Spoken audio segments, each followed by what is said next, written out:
जय Hind everyone. Welcome back to Dala education group run by major Bharat Singh. Students, हम class start करने से पहले मैं आपको इन्फॉर्म करना चाहता हूं कि हमारे जो जो बैच है क्रैश कोर्स का, वो 12 ऑफ मार्च से स्टार्ट हो चुका है और ये जो बैच चलने वाला है 12 ऑफ अप्रैल से चलेगा। ये बिल्कुल फ्री ऑफ कॉस्ट है। आप ऑनलाइन ऑफलाइन हमारे जो सेंटर रोहतक में इस्टेब्लिश किया गया है हमने, तो वहाँ पे हमसे आप जुड़ सकते हैं। यहाँ पे आपकी 9 to 5 जो क्लासेस होने वाली हैं, आपका जो फ़ोन है एक साइड में रखवा दिया जाएगा और अंडर दी ऑब्जर्वेशन जिन्होंने पहले एग्ज़ाम को क्रैक किया है, तो उसके साथ आपको टाइम दिया जाएगा कि आप साथ उनके साथ बैठिए, उनके साथ सीखिए। और ये हमारा कोर्स रहेगा बिल्कुल फ्री ऑफ कॉस्ट, तो जल्दी से इनरोल कीजिए। और जो आज का जो चैप्टर होने वाला है वो रहेगा हमारा मेकिंग ऑफ द कॉन्स्टिट्यूशन। साथ साथ में हमारा मैं आपको बताता चलता रहूँगा कि PYQs मतलब प्रीवियस ईयर क्वेश्चन क्या क्या आए हैं इसमें और क्या इस चैप्टर के अंदर इंपॉर्टेंट है। Got it? ओके।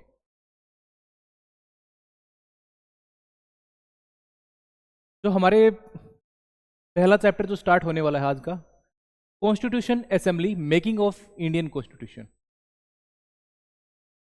जो हमारा चैप्टर का नाम है मेकिंग ऑफ इंडियन कॉन्स्टिट्यूशन, इसके अंदर हम पढ़ेंगे कि जैसे ब्रिटिश रूल, हम जो आज़ाद हुए, हमें फ्रीडम मिली 1947 से पहले, बाद में, तो पहले इससे पहले हमने क्या क्या एफर्ट रहे हमारे इंडियन कॉन्स्टिट्यूशन बनाने के लिए। कौन से ऐसे पर्सन थे जिन्होंने इनिशिएटिव लिया कि भाई इंडिया का खुद का एक कॉन्स्टिट्यूशन होना चाहिए। जिस टाइम पे हम ब्रिटिश कॉलोनी के अधीन थे हम। Got it? और इन किस किस का पार्टिसिपेशन, कितने दिन लगते हैं, कहाँ से लोग आते हैं, मेंबर डायरेक्टली इनडायरेक्टली चुने जाते हैं, कब अडॉप्ट किया गया, कब ये चीज़ें स्टार्ट हुई, कब लागू हो गया, कौन सी चीज़ लागू हुई, कौन से आर्टिकल लागू किए गए, ये सब हम साथ साथ में मैं आपको बताता चलूँगा कि क्या इंपॉर्टेंट है इनके और आपके एग्ज़ाम के लिए क्या रेलेवेंट। ये हमारे बिल्कुल डिटेल वीडियो नहीं होगी। इसके अंदर एक शॉर्ट स्पेन ऑफ टाइम के अंदर मैं वो सब बातें बताने की कोशिश करूँगा जो आपके एग्ज़ाम के लिए रेलेवेंट है। तो आई थिंक हम स्टार्ट करते हैं। ओके। तो हमारे चैप्टर का नाम जैसे कि मैंने बताया मेकिंग ऑफ इंडियन कॉन्स्टिट्यूशन। सबसे पहले हम इसका हिस्टोरिकल बैकग्राउंड देखते हैं। जब हम हिस्टोरिकल बैकग्राउंड का मतलब ये है 1947, उससे पहले जो भी हमारे रिवोल्यूशनरी हुए, है ना, एक्टिविस्ट हुए या हमारे जो नेता हुए, उनका क्या क्या पार्टिसिपेशन रहा, कब उन्होंने डिमांड की कॉन्स्टिट्यूशन बनाने की ना, उस टाइम पे ब्रिटिश के अधीन थे हम। तो देखिए सबसे पहले 1934 के अंदर पहली बार, 1943 के अंदर पहली बार आइडिया दिया कॉन्स्टिट्यूशन बनाने का कि देखो जी हमारा भी एक कॉन्स्टिट्यूशन होना चाहिए। Right? Idea of Indian constitution was given by किसके द्वारा? MN रॉय के द्वारा। MN रॉय ने पहली बार आइडिया दिया मेकिंग ऑफ इंडियन कॉन्स्टिट्यूशन। और ये भी क्वेश्चन बहुत ज़्यादा फ्रीक्वेंट है और आपको एग्जाम के लिए बहुत ज़्यादा। Got it? ओके। आपका जो नेक्स्ट क्वेश्चन आता है वो आता है कि इंडियन नेशनल कांग्रेस INC कब उन्होंने डिमांड की, किस चीज़ की डिमांड की? खुद के कॉन्स्टिट्यूशन। तो उन्होंने कब डिमांड की थी? 1935 के अंदर। अगले ही साल उन्होंने क्या कर दी? डिमांड कर दी कि जी हमारे लिए तो अलग से कॉन्स्टिट्यूशन आप बनाइए। राइट? उसके बाद क्या होता है? हमारे फॉर्मर PM जिनका नाम क्या था? जवाहरलाल नेहरू जी। 1938 के अंदर, कौन सी ईयर के अंदर? 1930 के अंदर क्या करते हैं? डिक्लेयर करते हैं कि Indian constitution free Indian must be framed without outside interference. है ना? दो चीज़ों को वो डिक्लेयर करते हैं 1938 के अंदर, जो हम कॉन्स्टिट्यूशन बनाएंगे तो किसी का भी इंटरफेरेंस नहीं रहेगा, आउटसाइडर का मतलब अंग्रेजों का। राइट? और जो कॉन्स्टिट्यूशनल असेंबली के अंदर जो भी मेंबर चुने जाएंगे वो कैसे होंगे? वो बेसिस ऑफ वोटिंग या एडल्ट फ्रेंचाइजेस, वही है, मतलब इलेक्टेड होके। नेक्स्ट वाला, पहली बार कब अंग्रेजों ने पहली बार इस चीज़ को एक्सेप्ट कर लिया कि हाँ जी हम रेडी हैं इस चीज़ के लिए, आपके खुद का कॉन्स्टिट्यूशन आप बना सकते हैं? वो था आपका 1940 के अंदर जब हम हिस्ट्री पढ़ते हैं तो अगस्त ऑफर आता है। जब सेकेंड वर्ल्ड वॉर स्टार्ट हुआ तो इंडिया के लोगों की हेल्प चाहिए थी, इंडियन आर्मी की हेल्प चाहिए थी, लेकिन गांधी जी और जवाहरलाल नेहरू जी ने मना कर दिया था, राइट। और बीच में डिमांड क्या रखी, अगर हम हमारी जो आर्मी है अगर हम भेजेंगे तो हमारे खुद का कॉन्स्टिट्यूशन होना चाहिए, हम फ्रेम करेंगे, है ना।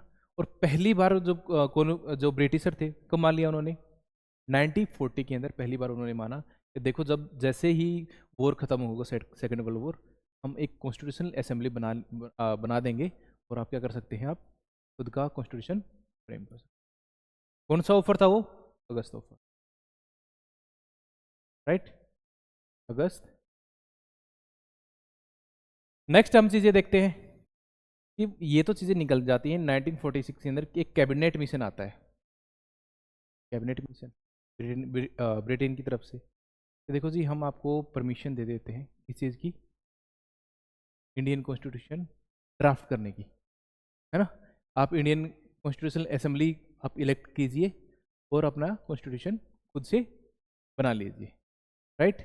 और वहाँ पे एक और चीज़ उठ रही थी, सेपरेशन ऑफ द इंडिया और पाकिस्तान।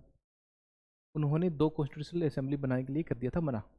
देखो जी एक देश है, अभी डिवाइड होगा नहीं, ये डिसाइड नहीं हुआ था डिवाइड होंगे इंडिया और पाकिस्तान नहीं, पर उस टाइम पे दो कॉन्स्टिट्यूशनल असेंबली की मांग उठी, एक पाकिस्तान के लिए एक इंडिया के लिए। तो दोनों के लिए कैबिनेट मिशन ने क्या किया, गॉट इट, ओके। अब आता है कंपोजिशन ऑफ कॉन्स्टिट्यूशन असेंबली, कि जो कॉन्स्टिट्यूशनल असेंबली बनी 1946 के अंदर, उसके अंदर कितने मेंबर थे, कौन कौन इंक्लूड हुआ, वो डायरेक्टली चुने गए या इनडायरेक्टली चुने गए, गॉट इट। अभी तक मैं ये अगला पेज चलने से पहले मैं आपको दो से तीन चीज़ दोबारा रिवाइज करा दूं। Idea of first time idea of making constitution किसने दिया था, ये M.N. रॉय ने। एक क्वेश्चन आपके लिए ये इंपॉर्टेंट है। सेकंड वाला, इंडियन नेशनल कांग्रेस ने कब डिमांड की थी, 35 ने, कि हमारा जी हमारा खुद का कॉन्स्टिट्यूशन होना चाहिए। उसके बाद आता है ब्रिटिश पार्लियामेंट ने कब मान लिया था, 1940 के अंदर, अगस्त ऑफर के अंदर। कैबिनेट मिशन कब आया था, 1946 के अंदर। और दो सेपरेट कॉन्स्टिट्यूशनल असेंबली बनाने के लिए मना कर दिया था, और वैसे पास कर दिया कि हाँ आप ड्राफ्ट, गॉट इट। अब देखो उसके अंदर कंपोजिशन ऑफ कॉन्स्टिट्यूशन असेंबली के अंदर कौन कौन थे, कितने मेंबर थे वो देखो। अब सबसे पहले इसके अंदर जो मेंबर चुने गए वो चुने गए डायरेक्टली, इनडायरेक्टली इलेक्टेड और नॉमिनेटेड। जब मैंने आपको पॉलिटी आगे भी कराऊंगा, ठीक है, तो मैं आपको बताऊंगा इलेक्टेड मेंबर कौन से होते हैं, नॉमिनेटेड मेंबर कौन से होते हैं। और ये एक डिटेल क्लास नहीं है तो मैं आपको इनको छोड़ देता हूँ, है ना। इनमें से थे आपके मेंबर तो पार्शियली इलेक्टेड और पार्शियली नॉमिनेटेड। और कहाँ से थे, प्रोविंसेस, प्रोविंशियल जो राजा रजवाड़े थे वहाँ से भी थे, प्लस में ब्रिटिश इंडिया था, जो ब्रिटिश का जो राज कर रहे थे जिस भी एरिया के अंदर, वहाँ से भी वो इनडायरेक्टली, पार्शली इनडायरेक्टली इलेक्ट हुए, गॉट इट। और जो प्रिंसली स्टेट थे वहाँ से क्या थे, वो नॉमिनेटेड थे।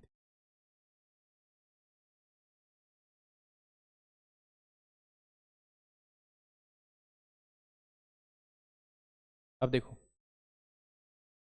जो लेजिस्लेटिव असेंबली बनी उस टाइम पे बनी ना, स्ट्रेंथ कितनी थी, 389। उस टाइम पे थी स्ट्रेंथ इनकी 389। लेकिन क्या हुआ, बाद में इंडिया और पाकिस्तान का पार्टीशन करना पड़ा, है ना। तो स्ट्रेंथ कम हो गया, घटेगी या बढ़ेगी, घटेगी ना। तो घटेगी कितनी वो हम देख लेते हैं। जब 389 थे उसमें से आपके ब्रिटिश इंडिया से कितने थे, 296। और जो आपके प्रिंसली स्टेट थे, है ना, राजा रजवाड़े थे, उनमें से कितने थे, 93। कितने थे इसके, 93। और ये वाला क्वेश्चन भी आपका काफी टाइम पूछा था, आपको जो मैंने बताया था कि क्या सभी मेंबर थे वो इलेक्टेड थे या नॉमिनेटेड थे, पार्शियली इलेक्टेड पार्शियली नॉमिनेटेड। जब आपके सीडीएस में क्वेश्चन आ सकता है ना कि कॉन्स्टिट्यूशनल असेंबली के लिए जब मेंबर चुने गए तो क्या वो इलेक्टेड थे या नॉमिनेटेड थे, सारे के सारे, वो आधे पार्शियली, मतलब पार्शियली का मतलब आधे नॉमिनेटेड आधे इलेक्टेड। अब देखो अब बोले कि जो मेंबर ऑफ मुस्लिम लीग थे उनके हट जाने के बाद उन्होंने पीछे क्या हुआ, पार्टीशन हो गया इंडिया का, ठीक है। उन्होंने क्या किया, अपना सपोर्ट वापस ले लिया मुस्लिम लीग के अंदर। जो स्ट्रेंथ थी इसकी कॉन्स्टिट्यूशनल असेंबली की, वो कितनी रहेगी, वो पहले थे वो 296, घट के कितनी आ गए वो 229 के अंदर, और प्रिंसेस स्टेट से 93 थे और घट के कितनी आ गए, राइट, ये रहते हैं। इनमें से अब ये देख लो, गवर्नर की प्रोविंसेस थे 292 और चीफ कमिश्नरी प्रोविंसेस से कितने थे ये 4। इनका है बेटा, है ना, जो आपके 296 हैं, जो मैं आपको यहाँ से बता रहा हूँ आपको, है ना, जो कि ब्रिटिश इंडिया से 296 में से 292 कहाँ से थे, वो पाकिस्तान से कहाँ से आएंगे, गवर्नर गवर्नर की प्रोविंसेस से थे ना, और चीफ कमिश्नर प्रोविंसेस से कितने थे ये 4। और ये वाला अब आपका क्वेश्चन पूछा 296 वाला, हो सकता है कि ये आपका ना पूछे, ये भी हो सकता है कि ये भी वाला भी ना पूछे। तो इनिशियली ये वाला क्वेश्चन आपसे पूछ लेंगे, ये वाला पूछ लेंगे आपके कि टोटल स्ट्रेंथ उस टाइम पे कितनी थी, है ना। मुस्लिम लीग के हटने के बाद ये वाला क्वेश्चन पूछ लेते हैं, इनकी आने की प्रोबेबिलिटी ज़्यादा है। नेक्स्ट वाली चीज़ें जो हमारे इनडायरेक्टली इलेक्शन हुए, इनके इनडायरेक्टली इलेक्शन हुए ना, तो उनके अंदर कम्युनिटी को कैसे बांटा गया, इसके अंदर कम्युनिटी को बांटा गया, मुस्लिम्स के लिए अलग वोटिंग सिस्टम, सिख के लिए अलग और जर्नल वालों के लिए अलग, है ना। और उनकी जो सीट बांटी गई proportion to the their population, कितनी जनसंख्या है ना, किसी एरिया के अंदर सिख की, मुस्लिम्स की और जर्नल की, जहाँ भी उनकी सीटें थी, कितनी पॉपुलेशन, वहाँ पे एक बंदे को क्या कर दिया, रिजर्वेशन दे दिया कि जी ये तो मुस्लिम का मेजोरिटी एरिया है, तो मुस्लिम से एक क्या कैंडिडेट उठेगा, है ना? या सिख का तो एक यहाँ से सिख होना चाहिए, या जर्नल वाले तो journal, got it, okay. Next वाला देखिए आप, अब आता है मेकिंग ऑफ इंडियन कॉन्स्टिट्यूशन की टाइम लाइन क्या है, कौन से टाइम पे क्या हुआ, बना कब, लागू कब किया गया, है ना। कैबिनेट मिशन आया था, मैंने बताया था आपका, कब आ रहा है कैबिनेट मिशन, मई 1946 के अंदर, है ना। पहली मीटिंग, ये वाला क्वेश्चन बहुत बार पूछा जाता है, बहुत ज़्यादा फ्रीक्वेंट, पहली मीटिंग कहाँ पे हुई कॉन्स्टिट्यूशन की, कॉन्स्टिट्यूशनल असेंबली की पहली मीटिंग कहाँ पे होती है, ये बॉम्बे में थी, पर कब होती है ये 9 दिसंबर 1946 के अंदर, है ना। अब बात आती है कि 11 दिसंबर 1946 के अंदर, लगभग 2 दिन के बाद, Rajendra Prasad as a president चुने गए, किसके, कॉन्स्टिट्यूशनल, हमारे जो संविधान सभा थी उसके प्रेसिडेंट कौन थे, डॉक्टर राजेंद्र प्रसाद जी। और ये वाला क्वेश्चन भी पूछा था, है ना। अब बात आती है लीगल एडवाइजर कौन थे कॉन्स्टिट्यूशनल असेंबली के, वो थे BN राव, ये वाला क्वेश्चन भी पूछा जाता आपको, लीगल एडवाइजर कौन थे, BN। अब देखो इसके बाद में जब बनके तैयार हो गया हमारा कॉन्स्टिट्यूशन, बनके तैयार हो गया ना, तो उसको कब अडॉप्ट किया गया, कब अपनाया गया, सॉरी ये तो आपका 26 नवंबर 1949 के अंदर तो अडॉप्ट कर लिया गया। लेकिन इसके अंदर जो भी चीज़ें हैं यहाँ से मैं आपको दोबारा बताना चाहता हूँ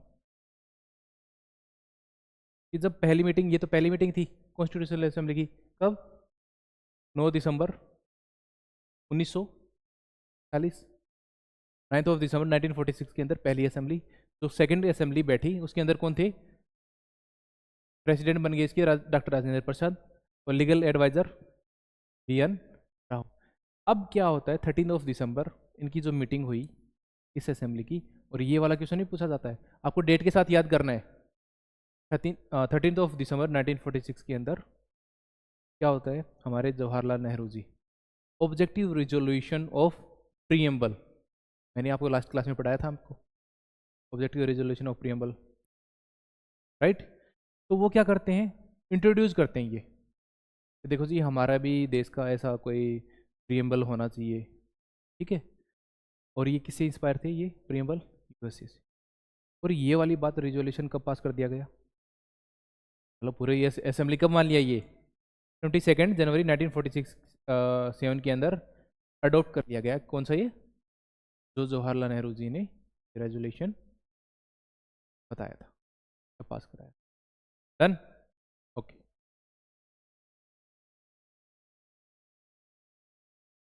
अब देखो कि ये चीज़ तो होगी, मैंने जैसे कि पहले बताया था अभी एक स्लाइड पहले, कॉन्स्टिट्यूशन असेंबली बनी कि प्रेसिडेंट कौन बने, डॉक्टर राजेंद्र प्रसाद, जो आज का जो स्पीकर है ना, उस टाइम पे भी स्पीकर बना हुआ कोई ना कोई, तो उस टाइम पे जो हमारी कॉन्स्टिट्यूशन मेकिंग असेंबली थी उसका स्पीकर कौन था, ये वाला क्वेश्चन भी आपसे पूछा जाता है। तो उसका नाम क्या था, जीवी मावलंकर, राइट। और प्रेसिडेंट कौन थे इसके, डॉक्टर राजेंद्र। डन। उसी के बीच में कुछ चीज़ें और होती हैं। 22 जुलाई 1946 के अंदर हमने हमारा फ्लैग, नेशनल फ्लैग है ना, उसको कब अपनाया हमने, अडॉप्ट कब किया हमने, 22 जुलाई 1947 के अंदर। ये वाला भी आपका क्वेश्चन पूछा जाता है। ये वाला पूछा जाता है कि who was the first speaker of India, या हमारी who was the speaker of constitutional assembly, उसका नाम क्या है, देवी, राइट। अब बात आती है 24 जनवरी 1950 की। हमारा जो कॉन्स्टिट्यूशन है उसको अडॉप्ट कब किया गया था, मतलब बनके कब कंप्लीट हो गया था, वो हो गया था ये 26 नवंबर 1949 को। लेकिन लागू कब किया जा रहा है उसको, 26 जनवरी 1950 को, है ना। उसके बीच में उससे 2 दिन पहले जवाहरलाल नेहरू जी ने 2 काम किए। एक तो काम ये था कि जो हमारा नेशनल थम है और नेशनल सॉन्ग है, जो हमारे नेशनल थम है और नेशनल सॉन्ग है, उसको भी अपना लिया। कब, 24 जनवरी 1950 के अंदर। ये वाला भी क्वेश्चन आपका, राइट। देखो यहाँ पे फॉर्मली कि when did the constitution come into force, तो फोर्स में कब आ रही है, 26 जनवरी 1950 के। एक जब आप सीडीएस का एग्जाम देते हो ना, एक क्वेश्चन बहुत ज़्यादा फ्रीक्वेंट पूछा जाता है। देखो जी हमारे तो जो कॉन्स्टिट्यूशन है तो फोर्स में कब आया, 26 जनवरी 1950 के अंदर, 1950 के अंदर आ गया। पर ऐसे ऐसे कौन से आर्टिकल रहे हमारे कॉन्स्टिट्यूशन के अंदर, है ना, ये पहले भी काफ़ी टाइम पूछा जा चुका है। कौन से आर्टिकल थे जो 26 जनवरी 1950 या 26 जनवरी 1950 से पहले ही लागू हो गए थे, है ना। तो वो कौन से थे, ये आपके लागू हो गए थे 26 नवंबर 1949 को। कौन से थे वो, आर्टिकल नंबर 6, 5, 6, 7, 8, 9, मतलब 5 से लेके 9 तक, 60, 362, 366, 367, 379, 80, 388, 391, 392 और 393, जो कि रिलेटेड है आपके सिटीजनशिप से। आपके 5 से लेके 9 तक ना सिटीजनशिप देवाला दे रखा है। 26 जनवरी 1950 से लागू होने से पहले, फोर्स में आने से पहले ये आर्टिकल क्या हो गए थे, एग्जिस्टेंस में आ गए थे। कौन से 5 से लेके 9 तक। इनके अंदर क्या दे रखी है, सिटीजनशिप, है ना। 60 के अंदर क्या था, प्रेसिडेंट से रिलेटेड था ये, ओथ वाला ना, राइट। 324 वाले में क्या था? Election, right. अब ये देखो 366 367 ये किससे रिलेट करते हैं ये? ठीक है, parliament, temporary transfer laws and short titles come into effect 26 of November 1940। तो ये जो मैंने आर्टिकल बताया ना, आपको पोज करके पढ़ लेना है कौन से आर्टिकल है और ये क्यों सुनाता है और ये कब से लागू हो गए थे आपके ये 26 नवंबर 1940,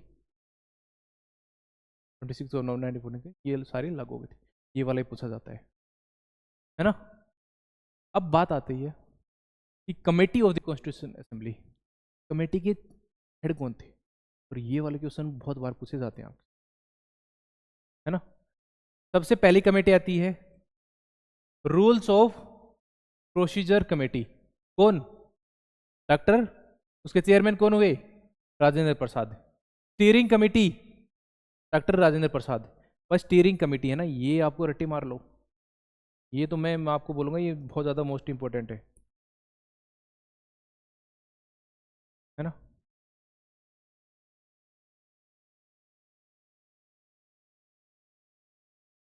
देखो ये वाला इंपॉर्टेंट है, इसको तो आपको बिल्कुल अगर कोई याद हो रहा है नहीं हो रहा है, और स्टीयरिंग कमेटी बहुत बार पूछी जाती है, राइट। मैं इसको आपको 4 मार्क कर रहा हूँ इसको। नेक्स्ट वाली स्टाफ एंड फाइनेंस कमेटी, उसके कौन थे? तीनों के डॉक्टर राजेंद्र प्रसाद। भाई rule of procedure committee, steering committee, staff and finance committee, इन तीनों कौन थे? डॉक्टर राजेंद्र प्रसाद। और सबसे जो ज़्यादा इंपॉर्टेंट है, बहुत बार पूछी जाती है, वो है स्टीयरिंग, राइट। उसके बाद इंपॉर्टेंट कमेटी बता रहा हूँ, सारा आपको याद करने की जरूरत नहीं है, जो कि आपके एग्जामिनेशन में पूछा जाता है। फ्लैग कमेटी, ये इंपॉर्टेंट है। ये किस में, ये कौन था इसका? राजेंद्र प्रसाद। चेयरमैन कौन थे? Rajendra Prasad. Committee on function of constitution assembly, ये भी थे, ये भी इंपॉर्टेंट है, ठीक है। State committee, Jawaharlal Nehru, right. आगे देखो और कमेटी देख लो आप। एडवाइजरी कमेटी, ठीक है। Committee on fundamental rights minority tribal area and exclude areas, ये वाला क्वेश्चन बहुत बार पूछा गया है। एडवाइजरी कमेटी का तो नहीं पूछा जाता, पर कमेटी ऑन फंडामेंटल राइट्स, है ना, committee on fundamental rights, advisory committee on fundamental rights, ये वाला क्वेश्चन बहुत बार पूछा गया है और ये बहुत ज़्यादा इंपॉर्टेंट। इसके चेयरमैन कौन थे? सरदार पटेल, ठीक है। आपको मैं आपको ट्रिक बताता हूँ, जो कमेटी आती है जहाँ की जिसके आगे यूनियन या स्टेट लगाओ, सीधा वहाँ आप लगा देना आप जवाहरलाल नेहरू। आपने पीछे वाला देखा था वो, देखो यहाँ पे आपको दिख रहा स्टेट जवाहरलाल नेहरू, यहाँ पे देखो यूनियन, यूनियन दोनों में कौन है? जवाहरलाल नेहरू, ठीक है। Union power committee, union constitutional committee, सबके अंदर कौन सा है? जवाहरलाल। जहाँ भी आपको स्टेट और यूनियन देखे किसी कमेटी के आगे, तो क्या लगा देना है? जवाहरलाल, है ना। प्रोविंशियल कॉन्स्टिट्यूशनल कमेटी, आपको 2 से 3 चीज़ याद रखनी है, दो सरदार वल्लभ भाई पटेल जी के लिए। एक तो advisory committee on the fundamental rights, दूसरी जो प्रोविंसी था ना, हमने ये बोला जाता कि भाई सरदार पटेल थे जो लौह पुरुष को कहलाते हैं, ठीक है। तो इस कमेटी के हेड थे, प्रोविंशियल कॉन्स्टिट्यूशनल कमेटी, जो प्रोविंस थे ना, हमारे प्रांत थे, उनके कॉन्स्टिट्यूशन बनाने के लिए। ड्राफ्टिंग कमेटी, ये वाला क्वेश्चन तो बहुत बार पूछा जाता है, ये वाला तो और भी ज़्यादा। ड्राफ्टिंग कमेटी के हेड कौन थे? Doctor B R, got it, okay. ये कुछ इंपॉर्टेंट है, आगे बढ़ते हैं। एडॉक कमेटी ऑन सिटीजनशिप, ठीक है, ये वाला ज़्यादा इंपॉर्टेंट नहीं है। उसके बाद हाँ, सब committee on minority safeguard for the West Bengal और ईस्ट पंजाब, सरदार पटेल। ये आपके क्रिटिसिज्म है ऑन दी रिप्रेजेंटेटिव बॉडी, ठीक है, नॉट ए सोवरेन बॉडी। अलग अलग लोग आए, उन्होंने क्रिटिसाइज किया कि देखो जी हमारे तो कॉन्स्टिट्यूशन में ये वाली दिक्कत है, ये वाली दिक्कत है, ये वाली दिक्कत। मोस्ट ऑफ अगर आप जो हमारे रेगुलर क्लास है उनके अंदर आप आओगे तो हम आपको मैं पूरा डिटेल में बताऊँ, ठीक है। अभी एग्जाम के हिसाब से जो रिलेटेड था वो मैंने आपको बता दिया, ठीक है। इसमें बोला गया था, किसी ने बोला कि not a representative body, not a sovereign body, timing consuming body है, डोमिनेटेड बाय द कांग्रेस, तो भाई कांग्रेस का राज है इसमें तो, ये सब चीज़ें। और किसी ने बोला कि इसमें लॉयर भरे हुए हैं, आम लोगों को तो इंक्लूड ही नहीं किया गया, ठीक है। या किसी ने बोला भाई ये तो डोमिनेटेड बाय द हिंदू, हिंदुओं की पार्टी है, हिंदुओं ने लिखा है ये सब क्रिटिसाइज किए हमारे, राइट। तो ये थे जो इम्पोर्टेंट क्वेश्चन बन सकते थे जो हमारी कमेटीज हैं ना, उन सब के ऊपर। और इसी के लिए थोड़ा ये हम 30 क्वेश्चन करेंगे कि क्या क्या पीवाई के अंदर पूछे गए हैं, क्या इंपॉर्टेंट हो सकते हैं, राइट। तो इसी का ये जो मैंने आपको रिवाइज कराया है ये चैप्टर, ये यहीं तक, और 30 वाले क्वेश्चन करते हैं, राइट।